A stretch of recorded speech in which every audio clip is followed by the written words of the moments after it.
First Samuel 25. Now Samuel died, and all Israel assembled and mourned for him. And they buried him at his home in Ramah. Then David moved down into the desert of Manon.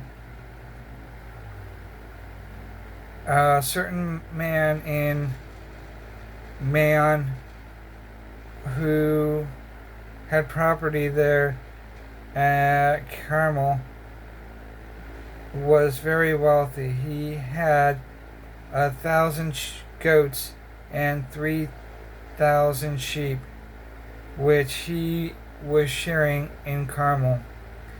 His name was Nabal, and his wife's name was Abigail. She was an intelligent and beautiful woman, but her husband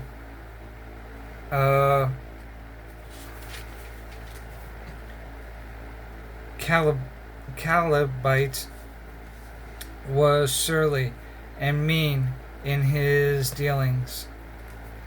While David was in the desert, he heard that Nabal was shearing sheep.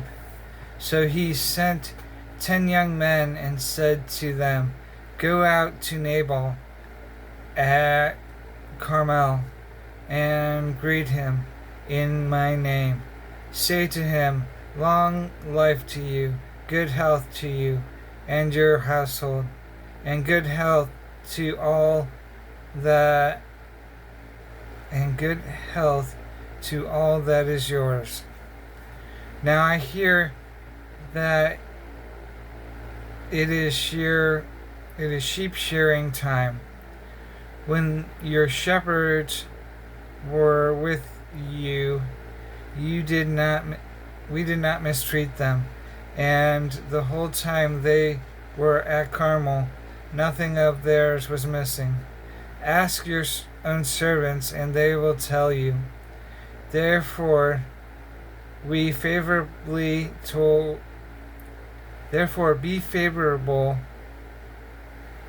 towards my young men, since we come at a festive time.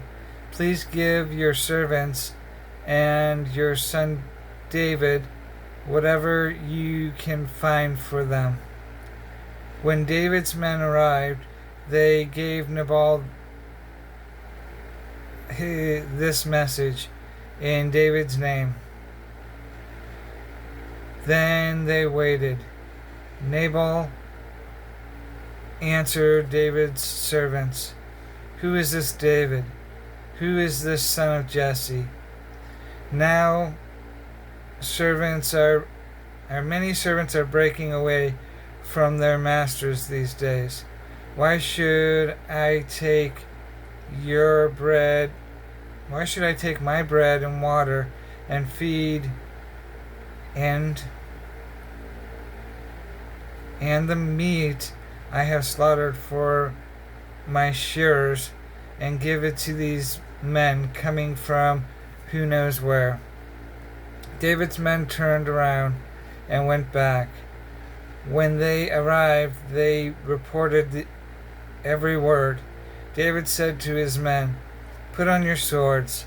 So they put on their swords, and David put on his. About 400 men went up with David, while 200 stayed with the supplies. One of the servants told Nabal's wife, Abigail, David sent messengers from the desert to give our master his greetings, but he hurled insults at them.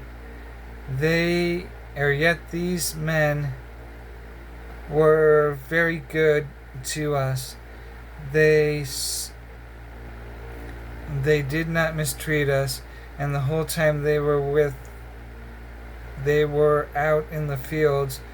Near them nothing was missing. Night and day they were a wall around us. All the time they were herding our sheep near them. How or now think it over and see what you can do, because disaster is hanging over our master and his whole household. He is such a wicked man that no one can talk to him. Abigail lost no time. She took 200 loaves of bread, 2 skins of wine, 5 dressed sheep, 5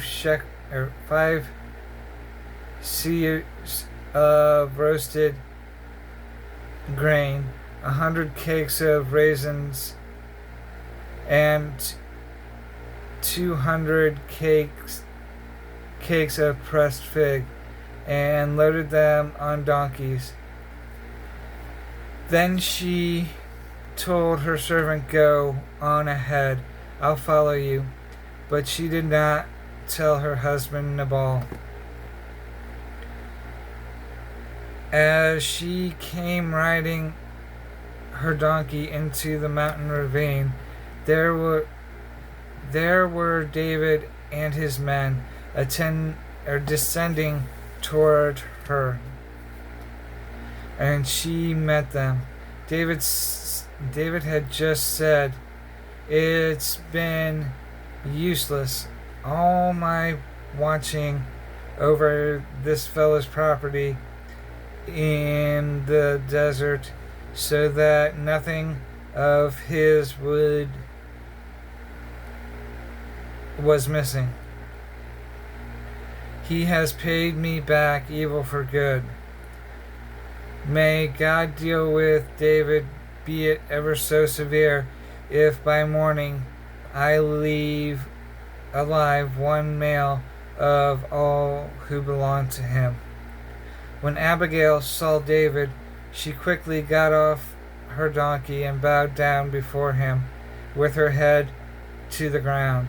She fell at his feet and said, "My lord, let the blame be on me alone, please let your servant speak to you. Hear what your servant has to say. May my lord pay no attention to that wicked man Nabal. He is just like his name. His name is Fool, and folly goes with him. But as for me, your servant, I did not see the man my master sent. Now, since the Lord has kept you, my master, from shedding blood, from bloodshed, and from avenging yourselves with your own hands, as surely as the Lord lives, and as you live, may your enemies and all you intend to harm my master be like Nabal. And let this gift which your servant has brought to my master be given to the men who follow you. Please forgive your master's offense, for the Lord will certainly make a lasting dynasty for my master, because he fights the Lord's battles.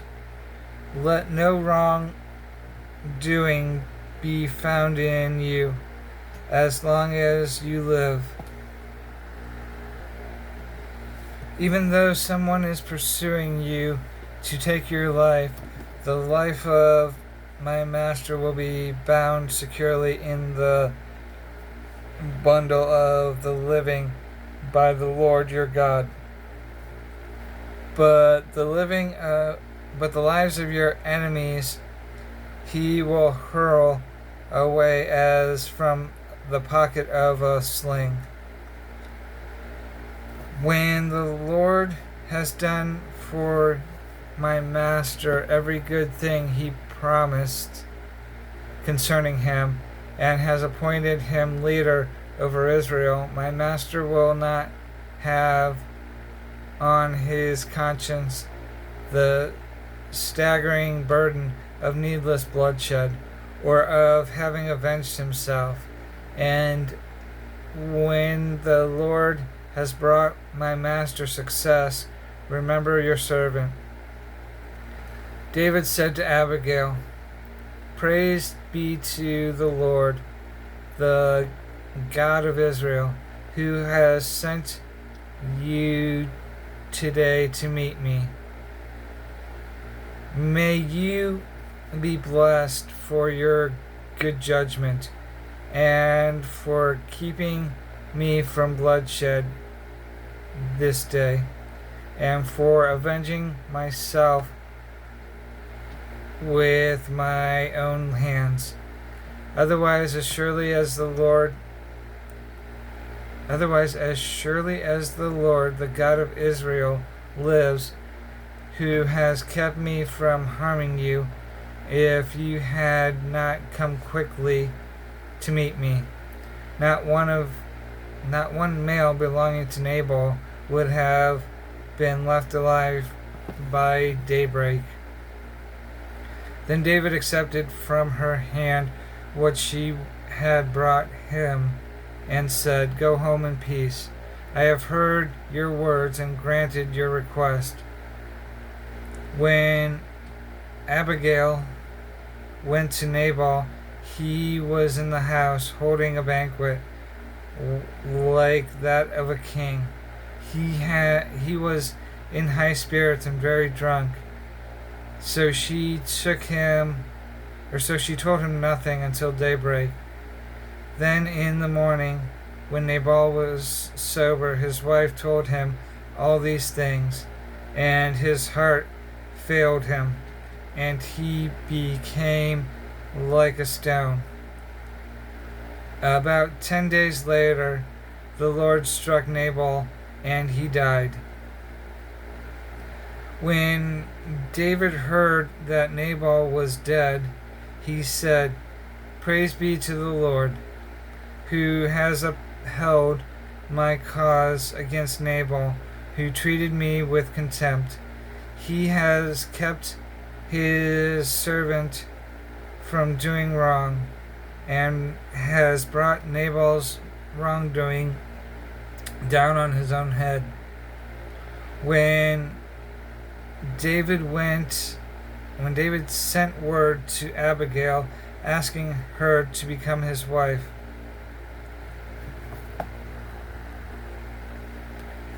his servant went to Carmel and said to Abigail, David has sent us to you to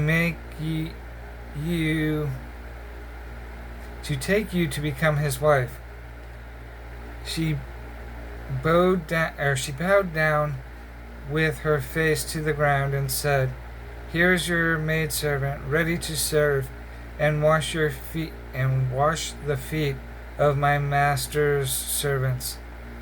Abigail quickly got on a donkey and, attended by her 5 maids, went with David's messengers and became his wife. David had also married Hananel and Jezreel, and they both were his wives, but Saul had given his daughter Michal, David's wife, to Paltiel, son of Laish, who was from Galim.